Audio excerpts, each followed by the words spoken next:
Hey everybody, welcome to my first video review of City of Chaos. I hope you guys enjoyed the Let's Play series, and I'm sorry that we weren't able to complete an entire narrative arc of the game, which I was hoping we'd be able to. But the game already started going a little long. I think we were almost at 3 hours.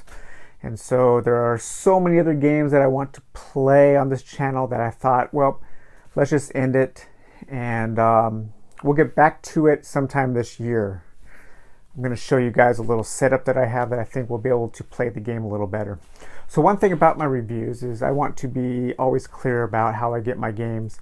I don't know if people are going to be sending me review copies if this channel takes off or not. I have no idea. That's not even why I'm doing this. I want to do this review or this video channel just to get some dungeon dive, dungeon crawl, and adventure games up on YouTube. So just for my own personal use and or personal enjoyment. But I will always be very clear about if games were provided to me for review, if I got them for free, or if I paid for them. I definitely paid for City of Chaos. This game is very rare, as I said in my introduction. Made in the late 90s, only about 2,000 I think were made. And so I bought this off of eBay. It's been one of my holy grail games for a long time.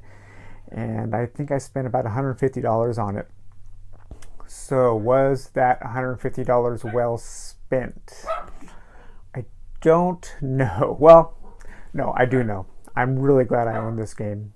I'm glad that it's part of my collection, and I'm probably am never going to sell it because I think my collection of adventure games, of dungeon dives, of city crawl games, of those kinds of games, I think my collection will not be complete without it.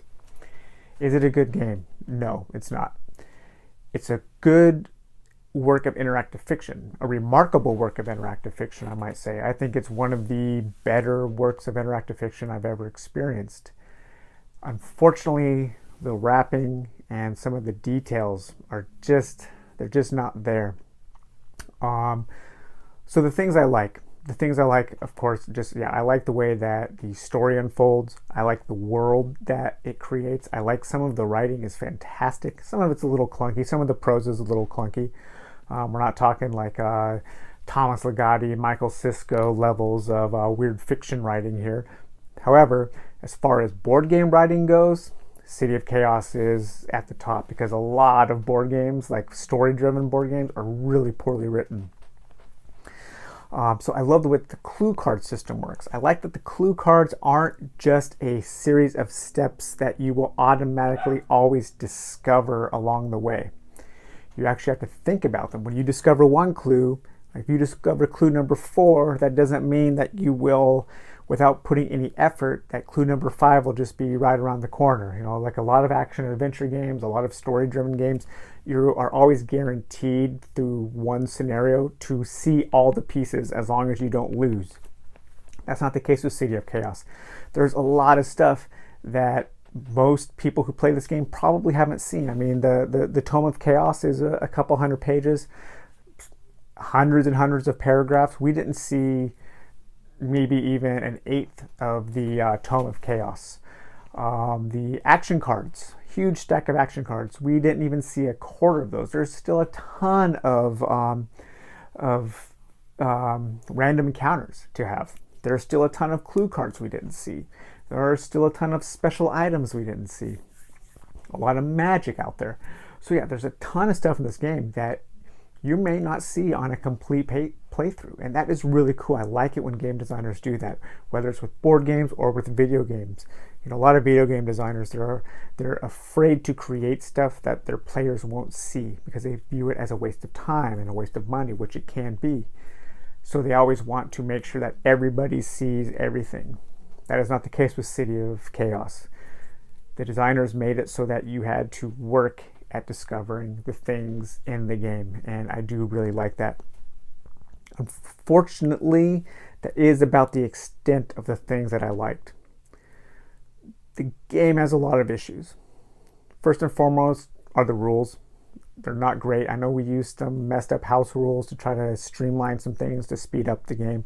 But the fact that the designers are up to even just a few years ago on Board Game Geek still coming up with rules, still coming up with ways to make the game shorter, to make the game flow better. That points to some fundamental issues that the game has.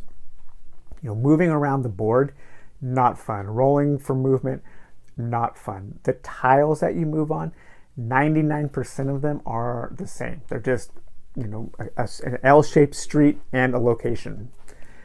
A few of them are streets and even fewer special locations. So it would be different if the tiles had a lot of things to interact with on each tile, or certain tiles had adventures in and of themselves, like on the tile, little charts you rolled on or something. That's not the case. It would maybe even be a little different if the art on the tiles was remarkable, but it's not.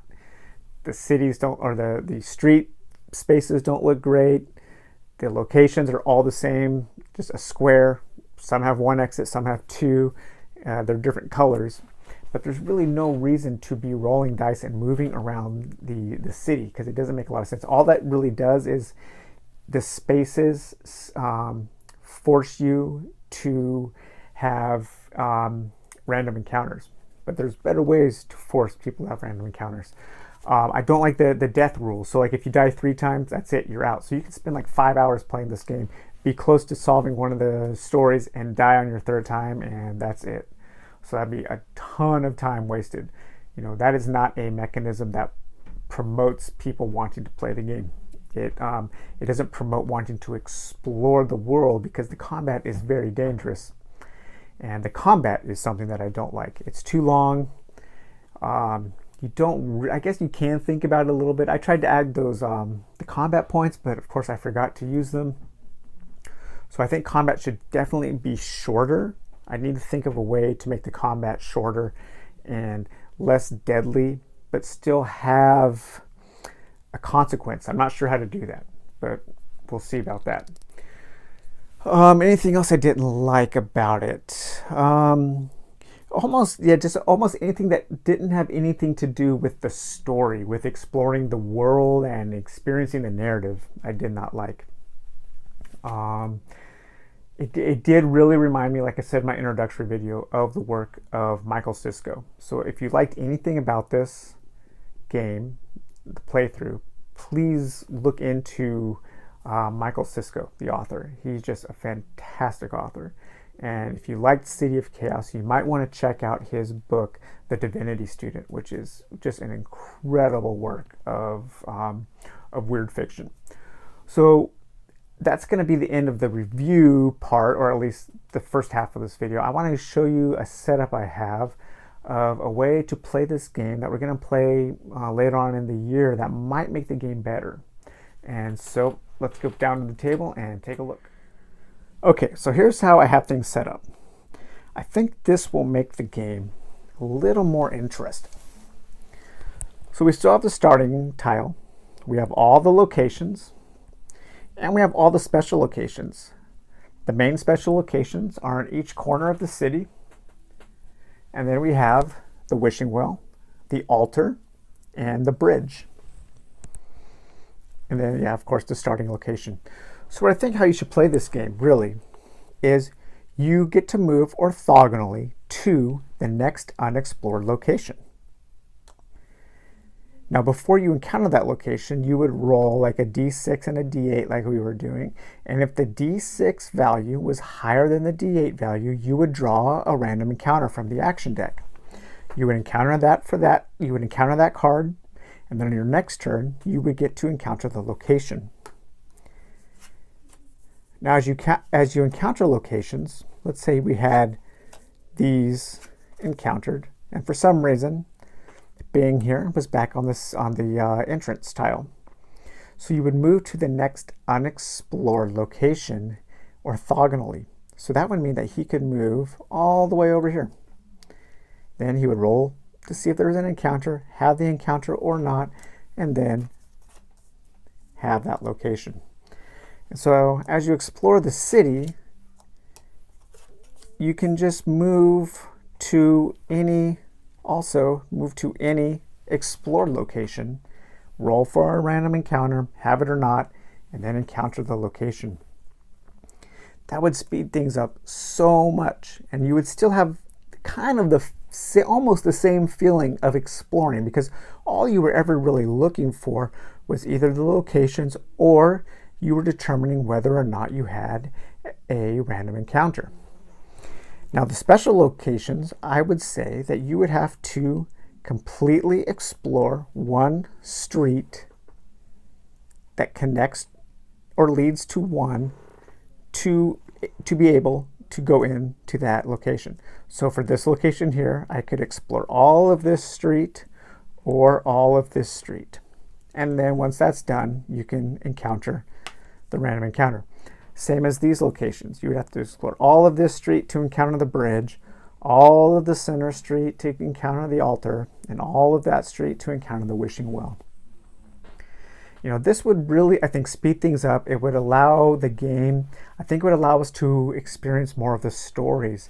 And I would also like to make kind of a board with some cool artwork of some cities and just something more evocative than the tiles that came in the game. So yeah, so I'm going to post this along with the review, and I'll put that up on BGG, and maybe the developers will see it, maybe some more fans will see it, and maybe we can think of ways that we can experience more of the good things that this game has to offer while eliminating the bad things. Because there are enough good things in this game, in the story, in the world, that make me want to come back to it to at least experience one complete narrative arc. So alright guys, well, I hope you enjoyed my playthrough. I hope you enjoyed this review, and I hope you enjoy the channel. I know that things are just going to keep getting better, and we've got a lot of games coming up. The game we're going to do next, like I said, is Escape the Dark Castle. And then after that, I'm not sure what we'll do. Maybe an old Games Workshop game. I did just pick up some Hero Realms. Maybe we'll do that. I'd like to do something that's a couple of games that are a little shorter before we dive back into something longer, something more campaign-like. So yeah, so we'll see. All right, guys, I hope you're having a good one, and we will talk to you later. And thanks again for enjoying City of Chaos.